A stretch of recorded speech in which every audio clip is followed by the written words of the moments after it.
Então, os nossos filhos não estão preparados emocionalmente para lidar.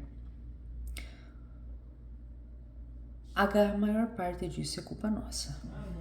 Os pais têm que ter bem consciência disso. Somos uma geração, eu sou de geração de 80, 86, uma geração onde nós íamos brincar com a galera da rua. Nós ralava o joelho inteiro e para não ter o perigo da mãe chamar para dentro para parar de brincar, a gente levantava com o choro aqui, passava a mão para tirar as pedras incrustadas na pele do joelho e dizia: não, tá tudo bem, segue.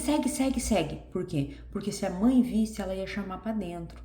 Cara, e passar o mentiolato, né? Que isso a gente não recomenda. Lavar com escova e passar mentiolato para esterilizar, na teoria deles. Tá, sobrevivemos a isso. O importante, o foco aqui não é esse. O foco aqui é: nós criamos os nossos filhos da maneira que nós projetamos que deveríamos ser criados. Cara, isso é frustrante em pensar isso na real. Porque eu não queria ser criada da maneira que eu fui criada, minha filha foi criada. Porque eu blindei ela, eu protegi ela de muita coisa. Minha filha nunca dormiu na casa de ninguém. É porque hoje as pessoas são mais ruins, têm o coração, tem mais maldade. Não, sempre teve maldade, gente. Sempre teve maldade. Meus pais também não deixavam eu dormir na casa de ninguém, porque eles tinham a mesma mentalidade que eu trago. Você tem irmãs? A minha mãe me dizia assim: mãe, posso dormir na casa da amiguinha tal? Por quê? Não, porque ela é minha amiga. Quantas irmãs você tem? Daí já, depressão, né? Tenho 4. E você precisa de mais quantas amigas? Você já tem em casa as tuas amigas. Você não precisa sair na casa de ninguém. E pronto, morreu a história. A minha filha, ela tem muitos respingos do que eu herdei sobre isso, sobre a construção mental que a minha mãe fez sobre mim. O meu filho é um caso muito à parte. Porque da mesma forma que a minha mãe me criou livre para brincar, para ir na chácara, para me sujar, para brincar, de colher feijão, mergulhar nos pó de soja, mergulhar em feijão, loucura. Eu não deixei meu filho fazer isso, porque ele não tem a capacidade de discernir o perigo. Não que a gente tivesse para constar nos autos. Mas o problema dos adolescentes hoje somos nós. Duas coisas que eu posso deixar bem clara. Ninguém nasce mãe perfeita, não existe mãe perfeita. Somos todos imperfeitos, cada um com as suas qualidades, desafios, diariamente. Hoje, a Helena está tendo uma crise na escola, ela ainda não chegou. Aqui é 2h42. O tornado Idália amanhã atinge o solo aqui. Então, meus vizinhos acordaram colocando tapume nas janelas. Eu não sei se isso é um bom indício ou um mau indício. Mas a respeito do furacão, eu não estou apreensiva em si.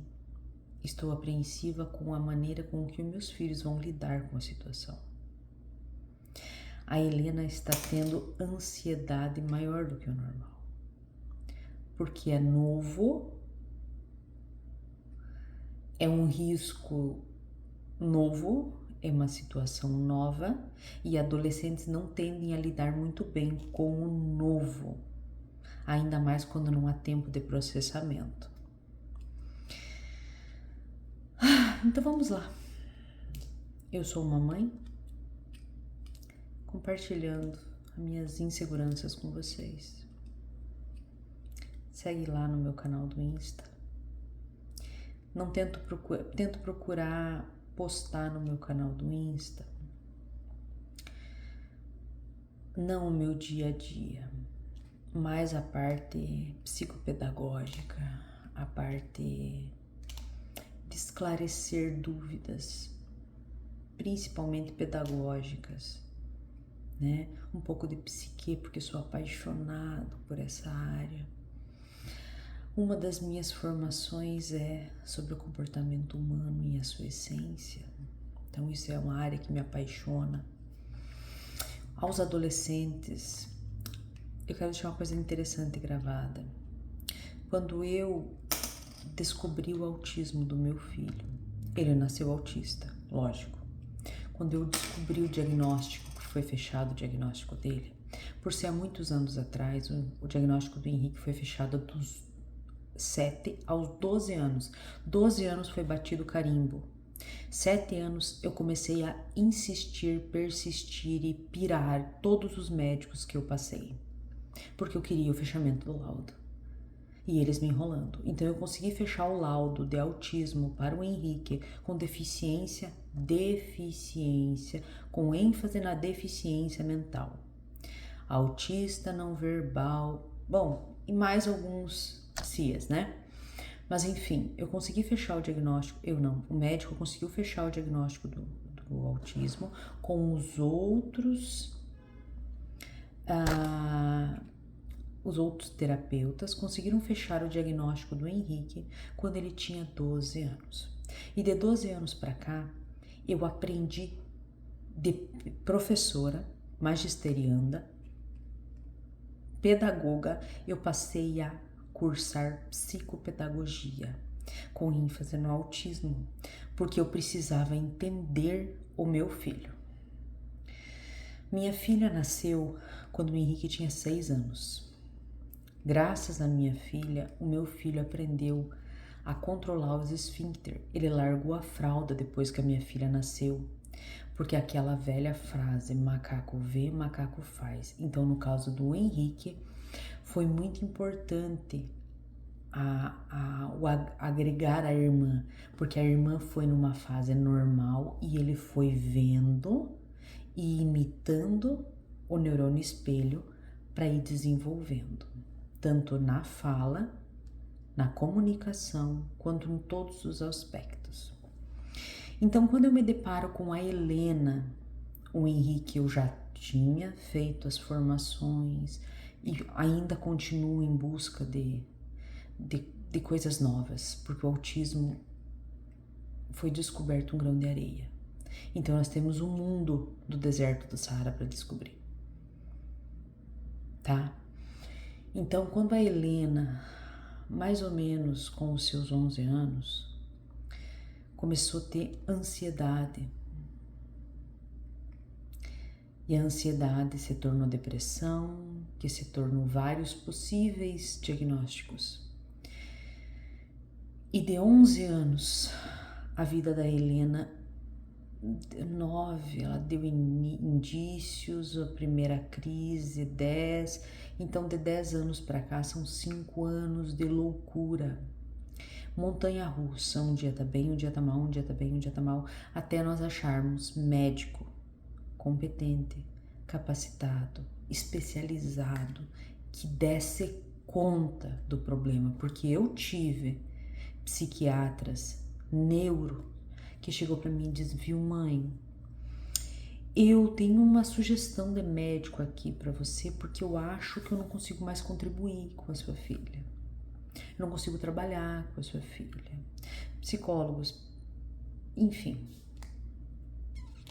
Porque quando a pessoa ela não sabe trabalhar com aquela dificuldade, um profissional capacitado e com noção lógica de bem-estar, principalmente do próximo do seu paciente, ele chega para a mãe e diz, não dou conta, procura outro especialista. E eu aplaudo todos os médicos,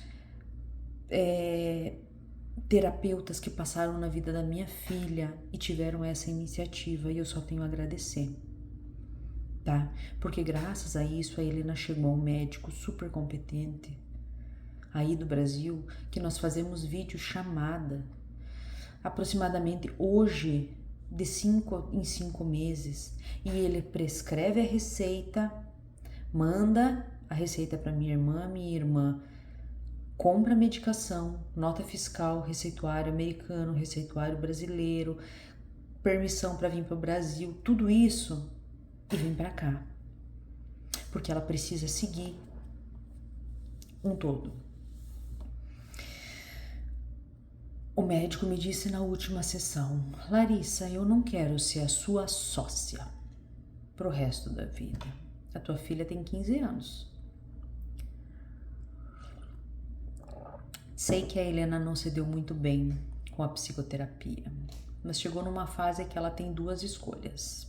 E a minha filha e eu, assim da maneira que eu tô sentado com vocês conversando com o psiquiatra.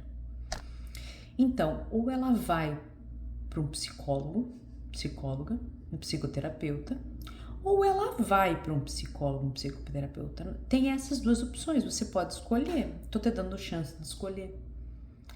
Eu disse, por quê, doutor? Ele disse, por quê? Porque ela é adolescente e ela precisa lidar com todas as emoções que habitam dentro dela sem medicação. Porque eu não quero passar o resto da minha vida sendo seu sócio e carregando a tua filha de medicamento pro resto da vida. Então isso não é um pedido, isso é uma ordem. Você vai achar um psicólogo para fazer acompanhamento para sua filha.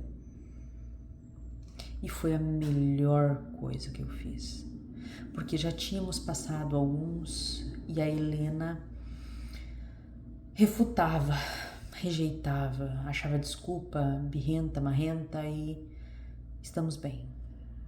Estamos bem emocionalmente, fisicamente. Mas não desistam dos seus filhos nunca, sejam mães chatas. Façam com que eles levantem e arrumem a cama e o quarto, porque ali é a mente deles. A mente deles nada mais é projetada na cama. A cama deles, no momento, representa o interno. A cama da minha filha, hoje eu fui ver, tá assim. A janela tá escura, coisa que não acontece todo dia, e as cobertas estão assim. Ela acordou assim, ela acordou na ansiedade 1000, porque ela tá com medo do temporal, da tempestade, ela tava com medo da prova, que era a primeira prova de álgebra, porque aqui as provas não são bilíngue, elas são feitas em inglês. Você não sabe inglês? I'm sorry. É assim. Então, ou você aprende ou você aprende. Você não tem meio tempo. Você não tem um tempo para você aprender. Você vai aprendendo e junto você vai aprendendo inglês. O bagulho é louco aqui. Isso é ótimo. Porque quanto mais você pressiona, mais ela se sente desconfortável. E quando a lagarta se sente desconfortável, ela só tem uma opção: virar borboleta, sair do casulo que tá apertado. Mas quero vir conversar com vocês mais. Preciso, tá? Um beijo de uma mãe para mãe.